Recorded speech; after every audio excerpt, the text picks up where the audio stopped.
మీకు అసలు మంచిగా కనబడలేదా? ఉంది, ఎందుకు లేదు? బతుకమ్మ కుంటను బాగా చేసి చూపించారు.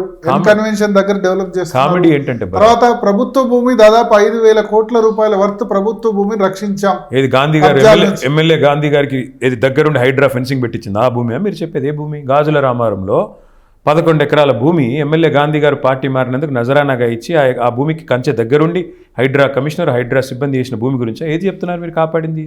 నేను ఒకటే చెప్తున్నా భరత్, డిప్యూటీ సీఎం బట్టి విక్రమార్క 5 స్టార్ హోటల్లో ప్రెస్ మీట్ పెట్టి చెప్పాడు, ఇగో ఈ 20 ప్రాజెక్టుల్లో వీటిలన్నింటిలో కూడా చెరువుల్లో ఉన్నాయని చెప్పాడు. ఒక్క ప్రాజెక్టు కూలగొట్టిందా ప్రభుత్వం? మూసీకి అడ్డంగా మొన్న నీళ్ళు వదిలితే మూసీలో 2-3 ప్రాజెక్టులకు మొత్తం నీళ్ళు వచ్చినాయి. ఆ ప్రాజెక్టు ముట్టే ధైర్యం ఉందా ముఖ్యమంత్రికి, హైడ్రాకి? పొంగులేటి శ్రీనివాసరెడ్డి రాజప్రసాదం మొత్తం చెరువును పూడ్చి కట్టారు. నేను మొన్న మీకు శాటిలైట్ ఇమేజ్తో సహా చూపెట్టాను. దమ్ముందా హైడ్రాకి అక్కడ పోయేది? పట్నం మహేందర్ రెడ్డి ఇల్లు చెరువు మధ్యలో ఉంది, కూలగొట్టే ధైర్యం ఉంది? పల్లరాజు కూలగొట్టేమని చెప్తున్నారు. కేంద్ర మంత్రి పల్లరాజు వీళ్ళందరూ మనుషులు కాదా? వీళ్ళందరూ ఉన్నమాట వాస్తవాలు కాదా? మళ్ళీ చెప్తున్నా, మీకు నిజంగా చిత్తశుద్ధి ఉంటే హైడ్రాకి పెద్ద పెద్ద మంత్రులు డాక్టర్ వివేక్, ఒక నిమిషం నేను మొత్తం చెప్పాను, డాక్టర్ వివేక్, పొంగులేటి శ్రీనివాసరెడ్డి, కేవీపీ రామచంద్రరావు, పట్నం మహేందర్ రెడ్డి, గుత్తా సుఖేందర్ రెడ్డి కూలగొట్టు ముందు వీళ్ళందరి ప్రభుత్వంలో బాధ్యులు కదా మీరు. ప్రజల సొమ్ము జీతంగా తీసుకుంటున్నారు కదా. కన్వెన్షన్ విషయంలో ఏం జరిగింది? మీరు అధికారంలోకి రాకముందు హైకోర్టు స్టే ఉంది, హైకోర్టును బేఖాతరు చేసి కూలగొట్టాడు ఈయన. హైకోర్టు స్టే ఉంది కాబట్టి మేము ఆగాం. ఇంకోటి, మీరు బతుకమ్మకుంటా అన్నారు, మేము 100 చెరువులు బాగు చేసాం. వీళ్ళలాగా డబ్బా కొట్టుకోలేదు చిల్లరగాళ్ళలాగా. 100 చెరువులు, దుర్గం చెరువు చూడండి, మల్కం చెరువు చూడండి, ఒకటి కాదు ఇట్లా చెప్పుకుంటూ పోతే ఖాజాగూడ చెరువు చూడండి, ఎన్ని చెరువులు బాగు చేసాం మేము. వీళ్ళలాగా డబ్బా కొట్టుకోలేదు, ఏదో గొప్ప పని చేసాం. రొటీన్గా బాధ్యతగా పనిచేసాం. హైడ్రా పేరిట ఇవాళ అరాచకం చేస్తుంది ఎవరు? డిప్యూటీ సీఎం 20 బిల్డర్ల పేర్లు చెప్పి ఒక్క బిల్డర్ ఇల్లు కూలగొట్టకపోవడానికి కారణం ఏంటి? ఏం సంబంధం ఏం లావాదేవీలు జరిగినాయి? ఏం డబ్బులు తీసుకున్నారు? మూసీకి అడ్డంగా కడుతున్న ప్రాజెక్టులకు అండగా నిలబడుతున్నది ఎవరు? చెప్పండి ఇవన్నీ. అంటే పేదవాడేమో తేరగా దొరికాడు, వాడి ఇల్లేమో కూలగొడతావు. పెద్ద పెద్ద వాళ్ళు ఎందుకు కూలగొట్టడానికి ధైర్యం చాలట్లేదు నీకు? హైడ్రా వల్ల న్యాయం జరిగింది. ఎవరికి న్యాయం జరిగింది? హైడ్రా వల్ల న్యాయం జరిగింది అనుముల కుటుంబానికి, డిప్యూటీ సీఎంకి. బ్రహ్మాండంగా దోపిడీ చేసి ఇవాళ కాంగ్రెస్ పార్టీకి ఫండింగ్ పంపుతున్నారు. ఎవరికి లాభం జరిగిందండి హైడ్రా వల్ల? అరాచకం చేస్తూ ఇవాళ రియల్ ఎస్టేట్ కుప్పగోల్పోవడం కారణం ఎవరండి? సామాన్యుడు తెలంగాణలో ఆయన ఆస్తి ఇవాళ ఆరతికారిపురంలో కరిగిపోయింది. వాళ్ళు ఏమంటారంటే రియల్ ఎస్టేట్ సంబంధించి గవర్నమెంట్ ఈ ఎలక్షన్స్ జరిగే సమయంలో ప్రతిసారి కూడా రియల్ ఎస్టేట్ అన్నది డౌన్ ఉంటుంది. 1 year 1.5 year ఇప్పుడు పికప్ అయింది. నేను ఇవాళ ఛాలెంజ్ చేస్తున్నా భరత్, నేను మాట్లాడింది ప్రామాణికం కాదు, వాళ్ళు మాట్లాడింది ప్రామాణికం కాదు. మీరు ఇవాళ తెలంగాణలో ఎవరినన్నా అడగండి, అయ్యా 2023లో మీ భూమి విలువ ఎంత? మీకు ఒక 2 సెంట్లు ఉంటాయి, 200 గజాలు ఉంటాయి. ఆ రోజు విలువ ఎంత, ఈ రోజు విలువ ఎంత? మీరు అడగండి. నేను దేనికంటే దానికి సిద్ధం. ఆ రోజు కంటే ఈరోజు ఎక్కువ ఉందని ఎవరన్నా చెప్తే దేనికంటే దానికి సిద్ధం నేను. ఇప్పుడు మొన్న వేలం అది పొంగులేటి శ్రీనివాసరెడ్డి వెనకాల నుండి బినామీతో వేయించిన వేలం. దాన్ని కూడా మీరు నమ్ముతానంటే మీ కర్మ. 100 కోట్లు దాటిపోయింది. నేను చెప్తున్నా కదా, 100 కోట్లు దాటింది. ఎందుకంటే పొంగులేటి శ్రీనివాసరెడ్డి అందులో బినామీ పార్ట్నరు. నేను స్పష్టంగా చెప్తున్నా. ఈరోజు రేపో మాపో ఆయన డెవలపర్గా అందులో అవతారం ఎత్తి అందులోకి వస్తాడు. మీరు చూడండి. నేనేమంటున్నా భరత్ గారు, ఈ గిమ్మిక్కులతో కొంతకాలం నడపచ్చు. కొన్ని రోజులు ఫోన్ ట్యాపింగ్, కొన్ని రోజులు ఫార్ములా ఈ, కొన్ని రోజులు కాళేశ్వరం, కొన్ని రోజులు ఇంకేదో జరిగింది. ఈ డ్రామాలతో 2 నెలలు టైంపాస్ చేసావు. ఇవాళ జూబ్లీహిల్స్లో ఎందుకు ఆపసోపాలు పడుతున్నాడు ముఖ్యమంత్రి? నిజంగానే 2 ఏళ్ళు అద్భుతమైన పరిపాలన అందించింటే, నిజంగానే 6 గ్యారెంటీలతో ప్రజలు సుఖ సంతోషాలతో ఉంటే, మీరు అన్నట్టు రియల్ ఎస్టేట్ కూడా 177 కోట్ల కాడికి వెళ్ళిపోతే ఎందుకు ముఖ్యమంత్రి ఆపసోపాలు పడుతున్నాడు? ఎందుకు మంత్రులు గల్లీలలో బ్యాగులు పట్టుకుని తిరుగుతున్నారు? చెప్పండి. కానీ మీరు అంటారు ప్రభుత్వ అధికార దుర్వినియోగం అంటారు. హుజరాబాద్ మునుగోడులో మీరు కూడా ఇదే చేశారు కదా, మీ మంత్రులు మీ ఎమ్మెల్యేలు 105 మంత్రులు హుజరాబాద్లో ఓడిపోయి ఉండొచ్చు, మునుగోడులో గెలిచారు. Mixed result. కాదు మంత్రులు తిరగడాన్ని అధికార దుర్వినియోగం అనట్లేదు. ఏ మంత్రి అయినా ముందు కార్యకర్త నేను ఒప్పుకుంటాను. కానీ ఇవాళ కొల్లూరులో డబుల్ బెడ్రూమ్లు కేసీఆర్ గారి గవర్నమెంట్లో మొత్తం హైదరాబాద్లో 1,00,000 డబుల్ బెడ్రూమ్లు కట్టాం. అందులో కొంతమంది జూబ్లీహిల్స్ ఓటర్లు కొల్లూరులో ఉన్నారు. నిన్న మొన్న మంత్రులు వెళ్ళి అక్కడ శిలాఫలకాలు వేసి అక్కడ వాళ్ళని ప్రసన్నం చేసుకోవడానికి పడుతున్న తంటాలు. నిన్న డాక్టర్ వివేక్ గారు మంత్రి గారు, ఏది లేబర్ అండ్ ఎంప్లాయ్మెంట్ మినిస్టర్ గారు, గిగ్ వర్కర్లకు నేను బోర్డు ఏర్పాటు చేస్తానని అనౌన్స్ చేయడం, ఇవన్నీ చూస్తుంటే ఇది ఖచ్చితంగా అధికార దుర్వినియోగం. అంటే మిగతా విషయాలు వేరు, మంత్రులు తిరగడం కార్యకర్తలాగా దానికి అభ్యంతరం లేదు, కార్యకర్తలాగా తిరిగితే అభ్యంతరం లేదు. కానీ అధికారాన్ని అడ్డం పెట్టుకుని, అధికారులను అడ్డం పెట్టుకొని, అధికార యంత్రాంగాన్ని ఇవాళ పోలీసులను అడ్డం పెట్టుకుని మా ఎమ్మెల్యేల ఇంట్ల మీద దాడులు చేస్తున్నారు, మా ఎమ్మెల్సీల ఇంట్ల మీద దాడులు చేస్తున్నారు. ఒక్క కాంగ్రెస్ నాయకుడి ఇంటి మీద ఎందుకు దాడి జరగట్లేదు? ఎలక్షన్ కమిషన్ ఆధీనంలో ఉంటుంది ఎన్నిక. మరి ఒక్క కాంగ్రెస్ నాయకుడి ఇంటి మీద రైడ్ జరిగిందా? ఒక్క కాంగ్రెస్ నాయకుడి ఇంటిని సోదా చేశారా? అంటే ఈ రకంగా కేవలం ఏకపక్షంగా అధికార యంత్రాంగం మొత్తం అధికారాన్ని అడ్డం పెట్టుకుని దుర్వినియోగం చేస్తుంటే దాని గురించి మాట్లాడుతున్నా. ఎన్నికలు సరే వస్తాయి పోతాయి, కానీ ఒక్క ఉప ఎన్నికల్లో ముఖ్యమంత్రి గారు ఇప్పటికి 8 సార్లు పర్యటించారు, పాదయాత్ర చేస్తున్నారు యూసుఫ్గూడలో. నేనైతే గతంలో మా ముఖ్యమంత్రిగా కేసీఆర్ గారు ఉన్నప్పుడు మేము కూడా ఎన్నికలు 10 ఎలక్షన్లు కొట్లాడాం. ఏనాడు కూడా కేసీఆర్ గారు ఒక గంటకు మించి ఒక్క ఎన్నికల్లో ప్రచారం చేయలేదు. అసలు 2-3 ఎన్నికల్లో ప్రచారం చేయలేదు. అసలు హుజురాబాద్లో చేయలేదు, అండ్ అక్కడ కూడా రాలేదు, ప్రచారం చేశారు కదా, చేయలేదు. హుజురాబాద్లో దళిత బంధు అనే పథకం ఎన్నికలు డిక్లేర్ కాకంటే ముందు చేశారు. ఎన్నికలు ఇంకా అప్పటి డిక్లేర్ కూడా అవ్వలేదు. అది ఒక ప్రభుత్వ పథకం, ఒక పైలట్ ప్రాజెక్ట్గా చేశాం.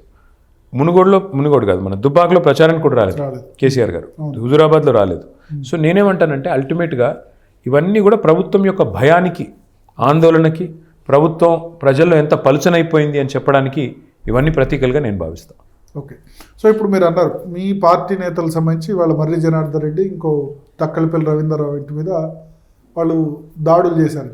సో డబ్బులు లేకపోతే ఇబ్బంది ఏంటి, భయపడాల్సిన అవసరం ఉంది? మరి భయం ఏముంది? భయం లేదు కదా. కానీ మమ్మల్ని సోదా చేసినప్పుడు కాంగ్రెస్ వాళ్ళ మీద కూడా సోదా చేయాలి కదా.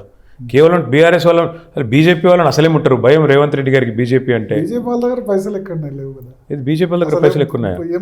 మొత్తం భారతదేశంలో ఇవాళ అత్యధిక ఎన్నికల నిధులు సమకూర్చుకున్న పార్టీ భారతదేశంలో కాదు ప్రపంచంలోనే అత్యంత ధనిక పార్టీ ఎవరు అంటే బీజేపీ అని అందరికీ తెలుసు. దాదాపు 16,000 కోట్ల రూపాయలు ఎలక్ట్రల్ బాండ్స్ రూపంలో సేకరించిన పార్టీ అది. వాళ్ళ దగ్గర డబ్బులు మేము థర్డ్ ప్లేస్లో లేము. మేము థర్డ్ ప్లేస్లో ఉన్నామని పక్కన పెడితే బీజేపీ దగ్గర డబ్బులు లేవని మీరంటే మిమ్మల్ని కరెక్ట్ చేస్తున్నాను నేను. ఒకటి. రెండవది, బీజేపీ నాయకుల మీద సోదాలు ఉండవు, కాంగ్రెస్ నాయకుల మీద సోదాలు ఉండవు. ఛోటేబాయ్ బడేబాయ్ మాత్రం బాగా కూడబలుక్కుని ప్రచారం చేస్తారు. ఇన్ని రోజులు పాపం పత్తా లేని బీజేపీ నాయకులు నిన్న మొన్న అర్జెంటుగా రంగంలో దిగి రేవంత్ రెడ్డి గారికి సహాయ మంత్రి గారు ఉన్నారు కదా, ఆయన దిగి ఆయన నిన్న మొన్నటి నుంచి విషయం చిమ్మడం స్టార్ట్ చేశారు. అందరికీ తెలుసు. ఆర్ఎస్ బ్రదర్స్ ఉన్నారు కదా, వాళ్ళు కూడా తెలియదా మీకు? మీరు చాలా అమాయకంగా బతికిస్తున్నారు భరత్ గారు. ఆర్ఎస్ బ్రదర్స్ ఎవరో, రేవంత్ రెడ్డి సహాయ మంత్రి ఎవరో అందరికీ తెలుసు. ఆ సహాయ మంత్రి గారు రేవంత్ రెడ్డి సంజయ్ అంటారా అంటే మీకు తెలుసు కదా, మీకు తెలుసు, ప్రజలకి తెలుసు. ఛోటేబాయ్ బడేబాయ్ కూడా ప్రజలకి తెలుసు. ఎంత చక్కగా ఇద్దరి సంబంధం ఎంత అద్భుతంగా నడుస్తున్నదంటే, పొంగులేటి శ్రీనివాసరెడ్డి గారి ఇంటి మీద ఈడీ రైడ్ జరిగి 1 year దాటిపోయింది, 1 year 1 month అయిపోయింది. ఇప్పటి వరకు ఈడీ నోరు మెదపట్లేదు, మంత్రి గారు కూడా కనీసం నోరు ఇప్పడానికి భయపడుతున్నారు. ఏం జరిగింది అంటే చెప్పరు. అదే నన్నేమో ఈడీ వాళ్ళు 9 గంటలు కూర్చోబెట్టి గ్రిల్ చేస్తారు. అందుకే నేను అనేది ఎంత చక్కటి, ఎంత సుదృఢమైన బంధం చూడండి. దాంతోపాటు రేవంత్ రెడ్డి గారి బావమరిదికి మోడీ గారు కాంట్రాక్ట్ ఇస్తారు, 1150 కోట్ల కాంట్రాక్టు.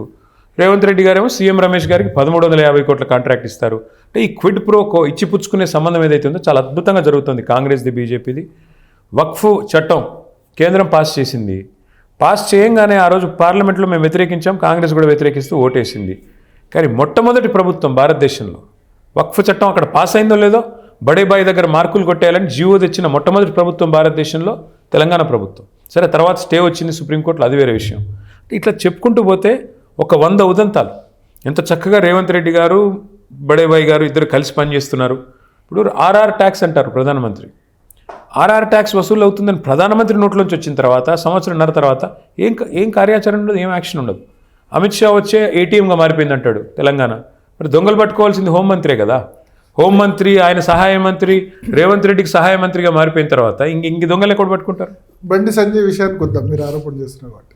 బండి సంజయ్ ఏమంటారంటే, నా సభలకేమో పర్మిషన్ ఇవ్వట్లేదు, కేటీఆర్ సభలకేమో పర్మిషన్ ఇస్తారు. రేవంత్ నగర్లో ఇవాళ సభకు సభ పెట్టించిందే రేవంత్ రెడ్డి గారు. ఎవరో ఏముంది, సభ పెట్టిస్తుంది రేవంత్, డబ్బులు పంపింది రేవంత్ రెడ్డి గారు, సభ పెట్టించింది రేవంత్ రెడ్డి గారికి. దానికి ఆయన డ్రామా చేయదలుచుకుంటే చేయొచ్చు, నేనేం చెప్పలేదు. ఎందుకంటే బండి సంజయ్ ఎందుకు ఎంకరేజ్ చేస్తున్నారు రేవంత్ రెడ్డి? బండి సంజయ్ మీకు తెలియదు ఏముందండి ఇందులో. ఆయన వచ్చేదో అరుస్తాడు, గావు కేకలు పెడతాడు, పెడబొబ్బలు పెడతాడు. ఆయనకా పాపం మిగతా ఏం తెలియదు, ఒక బడి గురించి తెలియదు, ఒక గుడి కట్టే తెలివి లేదు. పోనీ ఇంకేదైనా మంచి పనులు చేస్తారా, 4 ఏమైనా ప్రజలకు ఉపయోగపడే పనులు, పెన్షన్ల గురించి మాట్లాడతారా, 6 గ్యారంటీల గురించి మాట్లాడతారా, సిటీ బస్ ఛార్జీలు పెంచారు ఎందుకని అడుగుతారా? ఇవేం ఉండవు. ఎలక్ట్రిసిటీ ఛార్జీలు ఎందుకు పెంచారు? ఇవేం ఉండవు. కేవలం వచ్చి మతం పేరు మీద విషం చిమ్మడం, మతం పేరు మీద ఒకసారి మళ్ళీ అందరినీ రెచ్చగొట్టి హిందూ ముస్లిం అని అర్ధగంట సేపు ఎవరికి అర్థం కాని భాషలో ఏదో మాట్లాడి వెళ్ళిపోతారు. వెళ్ళిపోయిన తర్వాత దాన్ని పట్టుకొని రేవంత్ రెడ్డి గారు మళ్ళీ ఏదో అంటారు. వాళ్ళిద్దరి మధ్యన ఏదో జరుగుతున్నట్టు, ఇద్దరు బీభత్సమైన షాడో ఫైటింగ్ చేస్తున్నట్టు బిల్డప్ ఇవ్వాలి, హిందూ ముస్లిం పోలరైజేషన్ తేవాలి. ఇద్దరు ఎజెండా అదే కదా, దానికోసం వాళ్ళ తాపత్రయం. అంతకంటే కాంగ్రెస్ బీజేపీ మ్యాచ్ ఫిక్సింగ్ అంటున్నారు. మ్యాచ్ ఫిక్సింగ్ అనట్లేదు నేను. కాంగ్రెస్ బీజేపీ కలిసి ఇక్కడ ప్రభుత్వాన్ని నడుపుతున్నాయి, రాష్ట్రంలో నడుస్తున్నది జాయింట్ వెంచర్ గవర్నమెంట్ అంటున్నా. జాయింట్ వెంచర్ అని నేను అనడానికి కూడా సహేతుకమైన కారణం ఉంది. రేవంత్ రెడ్డి గారి బావమరిదికి ఎలాంటి అర్హతలు లేవు ఆయన కంపెనీకి. కానీ కేంద్ర ప్రభుత్వ పథకం అమృత్లో రేవంత్ రెడ్డి గారి బావమరిదికి 1152 కోట్ల వర్క్ ఇచ్చింది కేంద్ర ప్రభుత్వం, నరేంద్ర మోడీ ప్రభుత్వం. సీఎం రమేష్ గారు బీజేపీ ఎంపీ, ఆయనకి 1350 కోట్ల కాంట్రాక్ట్ ఇస్తుంది కాంగ్రెస్ ప్రభుత్వం. ఎంత చక్కటి బంధం చూడండి, ఇద్దరు ఎంత చిక్కటి బంధం. అట్లాగే అదానీ గారు మంచివాడు కాదని రాహుల్ గాంధీ అంటాడు. రేవంత్ రెడ్డి గారు అదానీ గారికి ఎర్రతివాచి పరిచి స్వాగతం పలుకుతారు. సిబిఐ మోడీ గారి జేబు సంస్థ అని రాహుల్ గాంధీ గారు అంటారు. మరి మోడీ గారి జేబులోంచి సిబిఐని తీసి ఆ సిబిఐ కాళేశ్వరం కేసు రేవంత్ రెడ్డి అప్పచెప్తారు. ఇట్లా 100 ఉన్నాయండి. కాళేశ్వరం కేసే 3 నెలలు అయింది, ఎందుకు యాక్షన్ తీసుకోవట్లేదు? ఎందుకు నేను అడుగుతాను రేవంత్ ఎందుకు ఇంతవరకు సిబిఐ కనీసం ఎఫ్ఐఆర్ కూడా దాఖలు చేయలేదని రేవంత్ రెడ్డి మొన్న అన్నారు. వాస్తవం కదా, దాదాపు 2 నెలలు అయింది కదా. 2 ఏళ్ళు అయింది కదా కేసు పెట్టి, 2 ఏళ్ళు అయింది కదా నువ్వు ఎంక్వైరీ చేసి పీసీ ఘోషను బట్టి ఇంకోని బట్టి ఇన్ని బట్టి. మరి నువ్వేం పీకేవు 2 ఏళ్ళు? 2 ఏళ్లలో నీ కేసులో విషయం ఉంటే నువ్వెందుకు పెట్టలేదు కేసు? రిపోర్ట్ వచ్చిన వెంటనే అసెంబ్లీలో టేబుల్ చేశారు. ఆ రిపోర్ట్లో ఏమైనా ఉంటాయి కదా, కొండనంతా తవ్వి ఎలకని కూడా పట్టలేదు ఆయన, కొండంతా తవ్వారు ఏమైనా దొరుకుతుందేమో అని. ఏం లేదని తేలిపోయింది. పాపం పెద్ద ఆయన ఘోష్ గారు కూడా అర్థమైంది.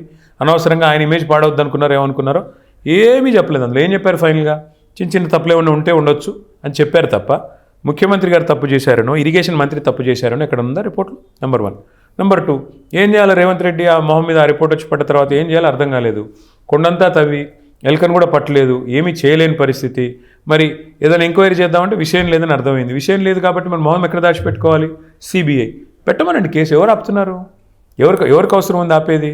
ఇవాళ నేను అడుగుతా ఉన్నా, రేవంత్ రెడ్డి గారి మీద ఓటుకు నోటు కేసు ఉంది, అది ఏసీబీలో ఉంది, ఈడీ కూడా రిజిస్టర్ అయ్యి ఉంది. ఈడీ ఎందుకు అరెస్ట్ చేయట్లేదు రేవంత్ రెడ్డి గారిని? ఎందుకు విచారించట్లేదు? ఈడీకి అయితే ఏం పాబంది లేదు కదా. ఈడీ ఎందుకు ఎంక్వైరీ చేయట్లేదు రేవంత్ రెడ్డి గారి విషయంలో? చెప్పాలి ఇవన్నీ కూడా. ఎందుకు ప్రభుత్వం ఇంత వ్యతిరేకత ఎదుర్కొంటుంది? చివరికి ముఖ్యమంత్రి గారు కుల సంఘాల మీటింగ్లకు పోవడం ఏందండి? ఏది ఓట్ల కోసం కుల సంఘాల మీటింగ్లకు పోయి వాళ్ళని ప్రసారం చేసుకొని దండం పెట్టుకొని వాళ్ళ ఇంటికి వచ్చినట్టున్నారు. కమ్మ, కాపు, మిగతా మైనారిటీ ఒక్కరి గురించి చెప్పట్లేదు నేను. ముఖ్యమంత్రి గారు పలు కుల సంఘాలతో పాల్గొన్నారు మీటింగ్లో, వాళ్ళ ఇంటికి రాలేదు.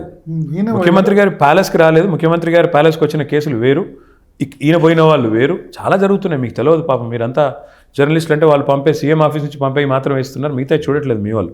నేను మీతో కూడా కోరేది ఏమంటే, ఒక ప్రభుత్వానికి ఇంత గడ్డు కాలం 2 ఏళ్ల లోపల ఎందుకు వస్తుంది? ఎందుకు ముఖ్యమంత్రి గారు పాదయాత్ర చేయాల్సిన దుస్థితి వచ్చింది? 10 రోజులకు ఉప ఎన్నికల్లో ప్రచారం చేసే అవస్థ ఎందుకు వచ్చింది? ఇదంతా బీఆర్ఎస్ సోషల్ మీడియాలో ప్రచారం, కానీ వాస్తవంగా అట్లా లేదు గ్రౌండ్లో. రేపు జూబ్లీహిల్స్లో గెలిచిన తర్వాత అది ప్రూవ్ అవుతుంది. వాస్తవంగా అట్లా లేకపోతే మీ అభ్యర్థికి తమ్ముడికి మూడు దొంగోట్లు ఎందుకు రాయించారు? ఇప్పుడు రాహుల్ గాంధీ అన్నట్టు ఆయన ఢిల్లీలో ఓటు చోరీ అని ఆక్రోశిస్తున్నాడు. మీ అభ్యర్థి తమ్ముడికి 3 దొంగోట్లు ఉన్నాయి, దాని గురించి ఎందుకు మాట్లాడారు? అసలు ఎన్ని దొంగోట్లు రాయించారు? సిటీలో ఉన్న వాళ్ళకి 2-3 ఓట్లు కామనే కదా, అక్కడ ఇక్కడ. మీకు కామనేమో, మాకైతే కాదు. కాంగ్రెస్ వాళ్ళకి కామనేమో, మాకైతే కాదు. మీరు లేనిపోయి కామన్ అని చెప్పి దాన్ని జనరలైజ్ అటు ఇటు చాలా తప్పు. మీరు చెప్పేది చాలా తప్పు. సిటీలో ఒక then this government is an utter flop. That is the case. Then this government is a disaster. Election commission is a joke. Election is a joke. That is the case. అరే కామన్ ఎట్లా అవుతుంది? నాకు అర్థం కాదు. ఒక మనిషికి 3 ఓట్లు ఉంటే కామన్ ఏంటి? సిటీలో ఒక ఓటు, ఊర్లో ఒక ఓటు ఉన్న వాళ్ళు చాలా మంది లేరా? తెలంగాణలో ఒక ఓటు, ఆంధ్రాలో ఒక ఓటు ఉన్న వాళ్ళు లేరా? ఇఫ్ దట్ ఈస్ ద మాకు ఎలక్షన్ కమిషన్ చెప్పింది ఏంటంటే ఆధార్ సీడింగ్ చేశాము. ఆధార్ సీడింగ్ చేసిన ధర్మిలా ఒక మనిషికి ఒకటే ఓటు ఉంది భారతదేశంలో అని ఎలక్షన్ కమిషన్ 100 సార్లు చెప్పింది. ఇప్పటికి మీరు గమనిస్తున్నట్టు లేరు. కానీ రియలిస్టిక్ గా అది కనిపించట్లేదు. అంటే that's why I'm saying election commission is a joke, this government is a joke. వాళ్ళు అదే అంటారు, కాంగ్రెస్ కూడా అదే అంటారు. ఏమంటుంది? ఎలక్షన్ మా అభ్యర్థి తమ్ముడికి 3 ఓట్లు ఉండడం సబబ్ అంటుందా? బీజేపీ 8 ఎంపీ సీట్లు కూడా అట్లే వచ్చాయని మహేష్ కుమార్ గౌడ్ అన్నారు. ఇక్కడ ఓట్ చోరీ వల్ల జరిగింది. బ్రదర్ మళ్ళీ చెప్తున్నా మీకు నేను, వాళ్ళ అభ్యర్థి తమ్ముడికి 3 ఓట్లు ఉన్నాయి. వాళ్ళ దగ్గరి బంధువులకు ఒక ఇంట్లో 45 ఓట్లు రాయించారు. మొత్తం కలిపి దగ్గర 12 నుంచి 15,000 దొంగోట్లు రాయించారు. ఎలక్షన్ కమిషన్ వెళ్ళారు, హైకోర్టు కూడా వెళ్ళారు దీన్ని ఆపేయించండి. బట్ హైకోర్టు ఏం రిలీఫ్ ఇవ్వలేదు. చోటే బాయ్ బడే బాయ్ ఇద్దరు కలిసిన తర్వాత ఏ కోర్టు ఏం చేస్తుంది బ్రదర్? ఇవాళ పరిస్థితి అట్లా ఉంది. చోటే బాయ్ బడే బాయ్ ఇద్దరు కూడబలుకున్న తర్వాత బీఆర్ఎస్ ఓడగొట్టడానికి డెఫినెట్గా అల్టిమేట్గా ప్రజలే కాపాడాలి. ఏం అవసరం బడే బాయ్కి ఏం అవసరం? సరే చోటే బాయ్ కంటే ఓడగొట్టాలి. బడే బాయ్కి మా మీద చాలా పగ ఉంది. కేసీఆర్ గారు ఆయన గారు వచ్చినప్పుడు ఇక్కడ రిసీవ్ చేసుకోవడానికి పోలేదంట, పగబట్టాడు. ఏం పర్వాలేదు, బడే బాయ్ని చోటే బాయ్ని అందరినీ బండకేసి కొట్టేది అల్టిమేట్గా జనమే. ఇద్దరిని కూడా తప్పకుండా ప్రజలే తగిన గుణపాఠం చెప్తారు.